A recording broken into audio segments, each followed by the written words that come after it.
Doctor साहब, pregnancy के दौरान एक महिला को किन किन बातों का ध्यान रखना चाहिए? देखिए, जो विधि हमने बताई, ब्रह्मा जी का आह्वान हमने किया, स्वाभाविक है उसके बाद प्रेगनेंसी हो जाती है जी। इसमें कभी कभी क्या होता है कि थोड़ा सा डिले प्रेगनेंसी में होता है, तो उसमें निश्चिंत रहना चाहिए कि होगा ही। और प्रेगनेंसी हो गई, उसके तुरंत बाद जो पहला कर्तव्य माता का और पिता का है, जैसे में एहसास हो कि प्रेगनेंसी हो गई, उसके बाद सहवास नहीं करना। क्यों नहीं करना? क्योंकि जब हम सहवास करते हैं तो जो बच्चा अंदर अपना स्थान बना चुका है वो हर फीलिंग को नोट करता है। जो एम्ब्रियो बना वहीं से, क्योंकि आत्मा का प्रवेश तो उसमें हो गया, तभी से वो हर छोटी बड़ी बात को नोट करता है। दूसरा काम क्या करना है कि माता को हमेशा प्रसन्न रहना है। जैसा वो बच्चा चाह रही है, जैसी उन्होंने प्लानिंग की है, उस तरह के चित्र, उस तरह का माहौल, घर में जो वातावरण है वो उस तरह का बने। उसके जो परिवार के रिश्तेदार हैं, पति हैं, माता घर में हैं, वो सब उसे आगे वही बातें करें जिस तरह का हम बच्चा चाह रहे हैं। उसके साथ साथ क्या करना है कि सफ़ेद जौ का सत्तू, उसको दूध में मिलाकर उसमें थोड़ा शहद डाल के उसको चांदी के बर्तन में रखना है। चांदी के बर्तन में रखने का अर्थ क्या है कि थोड़ी ठंडक और थोड़ा गोरापन जिसको हम कहते हैं वो बच्चे को मिले, और उस दूध का उपयोग लगातार करना है, जौ के सत्तू का उपयोग ज़्यादा करना है। उसकी जो फ्रेंड्स हैं, जो सहेलियां हैं, जो परिवार के लोग हैं, वो उससे वही चर्चा करें जिस तरह के संतान हम चाहते हैं। यदि हम उसको संत बनाना चाहते हैं तो संतत्व की बातें करें, भक्ति की बातें करें। हम कंप्यूटर में एक्सपर्ट बनाना है तो फिर कंप्यूटर की बातें करें, या जिस तरह का भी हम चाह रहे हैं तो उस तरह की बातें हम उस घर में करना शुरू करें। उसके अलावा तनाव से मुक्त रहें। तनाव से मुक्ति इसमें बहुत ज़रूरी है। कभी कैसी भी कंडीशन हो, आप खुद देखिए कि कभी परिवार में किसी की मृत्यु हो जाए तो कभी भी हमारे परिवार के लोग गर्भवती स्त्री को वहाँ नहीं भेजते जी। क्यों नहीं भेजते? क्योंकि माहौल अच्छा रखना है, ऐसा माहौल हमको रखना है, और ये उसके कर्तव्य है। और एक चीज़ का ध्यान रखें, प्रेगनेंसी होते ही तुरंत वैद्य के पास जाना चाहिए, चिकित्सक के पास जाना चाहिए, ताकि उसको जो औषधियाँ देनी है, जो नियम बताने हैं, वो अपने नियम बताएं। उसके अलावा पाँव ऊंचा नीचा ना पड़े, ये सबसे इम्पोर्टेंट फैक्टर है। क्योंकि अभी जब एम्ब्रियो बना है उसको अपनी एम्बेडिंग करनी है, यानी अपने आसपास पूरा प्लेसेंटा बनाना है। तो जब तक प्लेसेंटा पूरा नहीं बन जाता 3 महीने तक, यानी फर्स्ट ट्राइमेस्टर उसको बोलते हैं, उसमें रिस्क होता है कि कभी भी अबॉर्शन हो सकता है। तो वो ना हो तो हम क्या करें, गर्म चीज़ों का उपयोग ना करें, तली हुई चीज़ें, मिर्च मसाले का उपयोग ना करें, जितना संभव हो चंदन का उपयोग करें, संभव हो तो गाय के दर्शन करें, संभव हो तो बैल के दर्शन करें, और वो भी यदि वाइट हो तो ज़्यादा बेटर है। क्योंकि हम क्या चाह रहे हैं, हमारे संतान सुंदर हो, बलशाली हो। तो बैल क्या प्रतीक है भारतीय संस्कृति में? सुडोलता का प्रतीक है जी। तो यदि वैसा सुडोल बच्चा हमें चाहिए तो ये नियम हमको पालन करने चाहिए। डॉक्टर साहब, प्रेगनेंसी के दौरान अगर कोई महिला बीमार हो जाती है या फिर कोई और परेशानी उसको हो जाती है तो किस तरह की चिकित्सा उसे लेनी चाहिए? देखिए, बहुत अच्छा क्वेश्चन है कि गर्भवती स्त्री को तो बहुत कोमल चिकित्सा जिसको बोल सकते हैं, लाइट मेडिसिन जिसको बोल सकते हैं, वो देनी होती है। इसका एक एग्जाम्पल दिया चरक ने कि जैसे आपका तेल का बर्तन भरा हुआ है और उसको लेके हमको एक स्थान से दूसरे स्थान पे जाना है, पूरा भरा हुआ ऊपर तक, हम चाहते नहीं कि तेल खिंडे, तो क्या करते हैं, बड़ी सावधानी से उसको लेके जाते हैं जी। कि एक बूंद भी गिरेगी तो क्या होगा, पैर उस पर आ गया तो हम भी गिरेंगे और तेल भी गिरेगा। ऐसे गर्भवती स्त्री को क्या करना है कि उसको बिल्कुल सहज भाव से लेना, लाइट मेडिसिन देनी। पहली कोशिश तो ये करनी कि वो बीमारी ना हो, क्योंकि जो परिवार के लोग हैं वो क्या कर रहे हैं, जो उसकी देखभाल कर रहे हैं, उसका इतना ध्यान रखें कि वो कभी बीमार ना हो।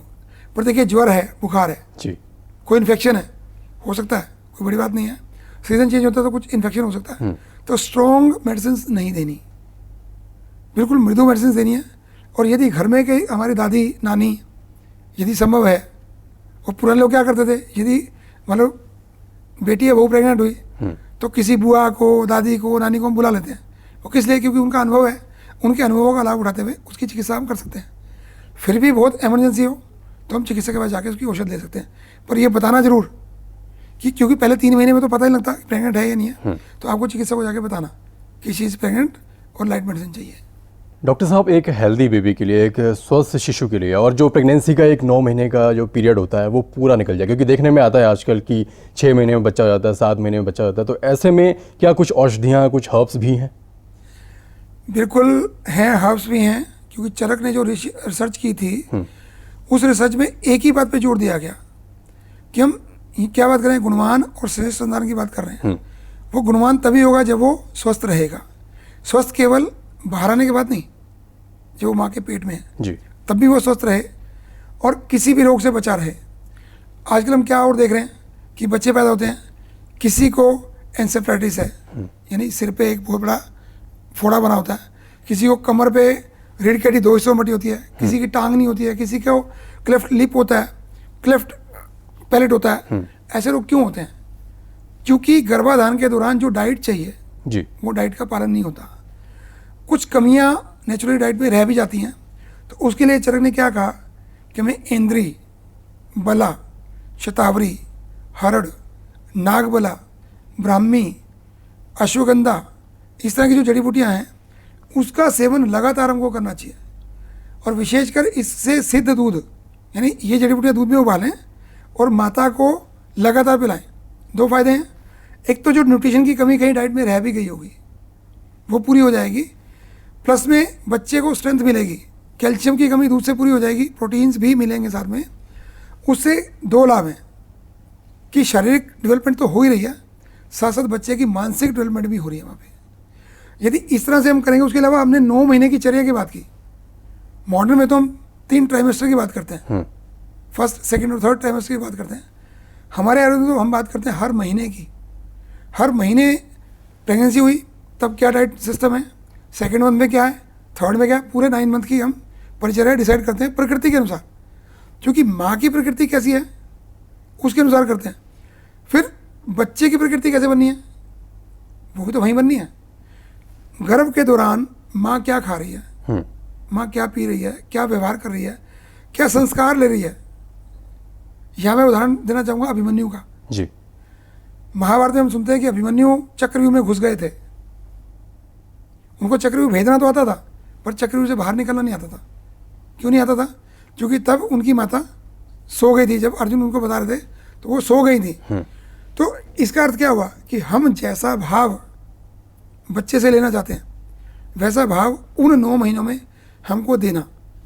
उसके साथ साथ पूरी 9 महीने की चर्या करनी और चिकित्सक को, वैद्य को लगातार संपर्क में रहना, तो कोई कठिनाई ना आए और 9 महीने चले।